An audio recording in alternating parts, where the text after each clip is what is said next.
제가 사실은 단식 6일차인데요. 힘이 없는 억지로 수행하고 있습니다. 목소리를 크게 내는 것도 하여튼 뭐 마지막 있는 힘을 여기에서 쏟아붓고자 하는 거니까 이해를 해주시고, 목소리가 크더라고 이해를 해주십시오. 저도 이제 당 예산과 관련해서는 제가 전문가가 아니고 또 거기에 참여해 본 적이 없어서 당의 예산이 이렇게 편성되고 운영되는지를 저 역시 잘 모릅니다. 하지만 우리가 당비를 내면 그 당비의 지역위원회는 그 지역위원회에서 소속 당원들의 당비가 내는 것의 50%를 지역위원회 사업비로 배정이 됩니다. 그러면 우리 회원구가 만약에 당비를 내는 당원이 2,000명이라고 보면 2,000명의 당원이 1,000원을 내면 200만 원이거든요. 200만 원이 50%면 100만 원이 지역위원회 사업비로 편성이 됩니다. 아마 권리당원이 2,000명이 넘어가는 곳이 몇 개를 제외하고는 대부분 2,000명이 잘 안 넘어갑니다. 저희 회원구도 권리당원을 이번에 지역 전국대의원대에 모집한다고 보니까 1,200명밖에 안 되더라고요. 그러나 실질적으로 우리 마산 회원구에 등재되어 있는 당원은 7,000명입니다.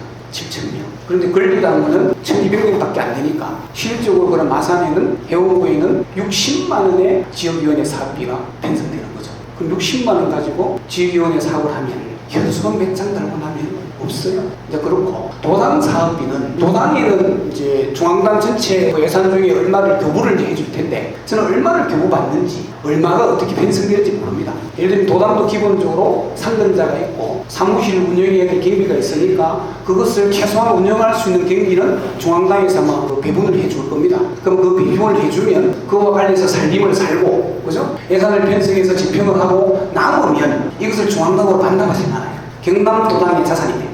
그래서 이게 무역 쌓이면 어떤 도당, 어떤 광역당부 같은 경우는 그 시도당의 자산이 현금 자산이 30억이 넘어가는 곳이 있어요. 우리 도당도 한때는 10, 제가 모르겠는데 김두관 도당위원장이 아마 취임했을 때 도당 당부의 현금 자산이 제가 알기로 거의 10몇 억이 되는 걸로 알고 있습니다. 근데 지금은 어떻게 집행돼서 얼마가 남아있는지 제가 보고받은 적도 없고 참여해본 적도 없습니다. 그렇게 도당 예산 운영과 관련해서 아주 불투명하게 진행이 돼요.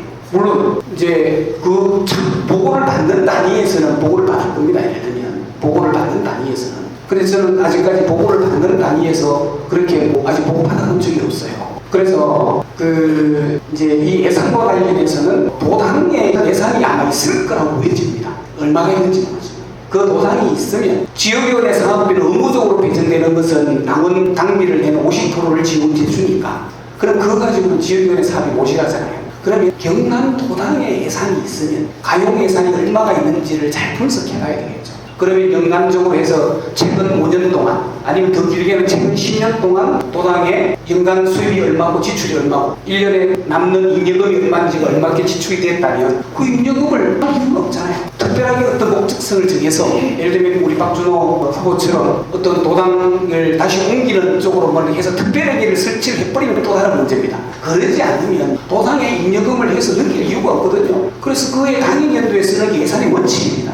그러면 예산이 있으면 당연연도에 지역위원회 도당에서 사업을 할 돈을 지역위원회로 배분해줘도 돼요. 얼마든지 가능합니다. 얼마든지. 자, 그런 측면들 제가 말씀을 드리고 아까 참여예산제 얘기를 하셨는데 제가 공약에도 참여예산제를 시행하겠다고 제가 공약을 내걸었어요. 공약이 있습니다. 제가 공약집을 아직도 제가 보내준 사이트에 보면 거기 보면 참여예산제가 있는 건데 참여예산인데 도당의 모든 예산을 참여예산을 할 수는 없지 않습니까? 그럼 참여예산을 하면 도당 예산이 예를 들면 연간 예산이 예를 들면 뭐 7억이다 이렇게 보면 그 중에서 10% 정도는 당원 참여예산제를 시행하겠다. 그래서 당원들이 요구하는 사업들을 좀 모아서 그 7천만 원은 당원들이 결정하도록 하겠다는 공약입니다.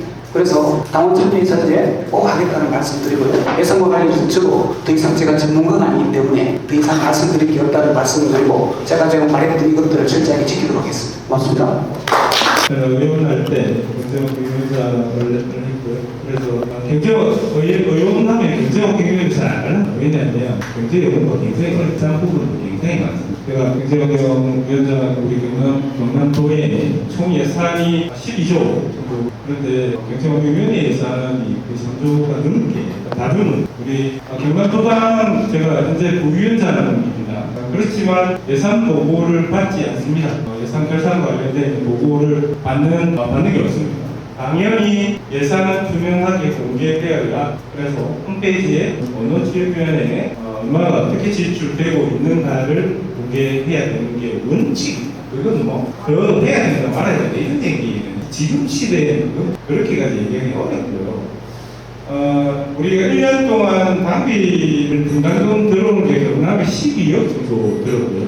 지난해, 이건 제가 보고 받은 게 아니고 돈을 잘 쓰는지 봐야 될 거 아닙니까? 그죠? 지방 단체에서 예산이 어떻게 사용되는지도 살펴봐야 되고, 경남도당의 예산이 어떻게 사용되는지 살펴보고 잘하는지 잘못하는지 봐야 될 거 아닙니까? 그래서 큰 틀만 조금 말씀드리면 12억 정도가 당비에서 정당에서 보조해서 12억 정도 내려옵니다.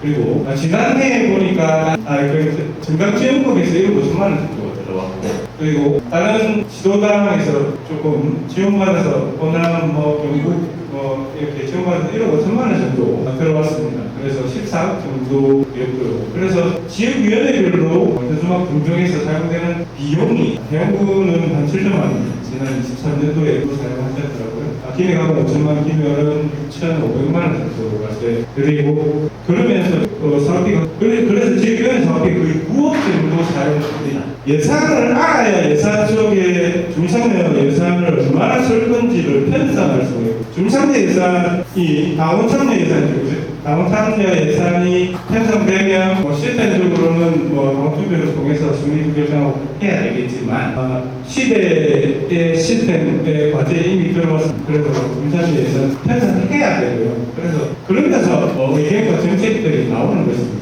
참고로 말씀드리면 몰라서 못 쓰는 예산은 아니십니다. 소상공인 분도 많이 계실 텐데 소규모 경영 사업이라고 해서 의자나 탁자 이렇게 또 간판 인테리어 바꿔주는 200만 원 지원하는 예산이 있어요. 그게 3월달에 우르르 빠지는데 예산을 잘 알아야 언제 어떤 예산을 쓸 수 있는 건지를 알 수 있고요. 그래서 도당위원장이 깨고 있어야 이 전체 지역위원회를 어떻게 지원해 주는가를 할 수 있습니다. 재정이 어떻게 되고 지금 현재 경남도당에 약 통장에 한 1, 2천만 원 정도 있을 겁니다.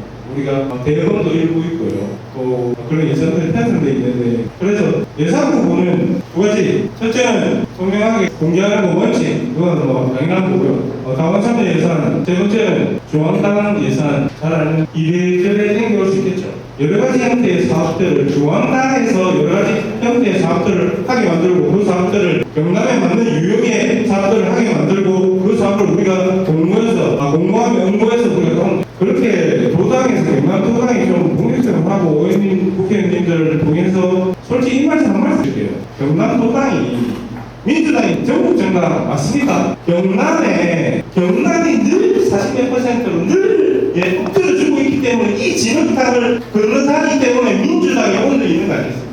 경남에 결심해야 되지 않겠습니까? 제가 이재명 대표님께 경남에 이제 좀 지원하자. 지원해준다. 170조 주라. 제가 다시 했습니다.